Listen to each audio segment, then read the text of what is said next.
Boris Johnson's Brexit rhetoric is playing straight into Keir Starmer's hands, a political analyst told Express.co.uk, as the Prime Minister heads towards a no-deal scenario. Brexit talks failed to reach an agreement yet again yesterday evening as negotiators left discussions empty-handed. The European Parliament said talks needed to have ended on Sunday in order to push a deal through the required parliaments by December 31. A deal now rests on Brussels committing to a substantial shift, it has been suggested, with key issues still surrounding fishing rights and a so-called level playing field. Despite the deadline date having been pushed back on numerous occasions, reports indicate that there is likely to be a decision before Christmas on whether or not a deal can be reached.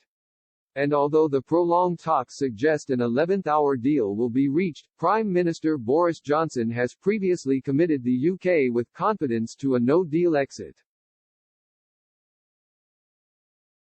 Yet in doing this, Tim Bale, professor of politics at Queen Mary University, told Express that Mr. Johnson risks playing straight into the hands of Labour's Sir Keir Starmer. The opposition leader has said he would push his cabinet to support any deal the Prime Minister returned to the House of Commons with, in what has been interpreted as Labour's proving it accepts the Brexit vote.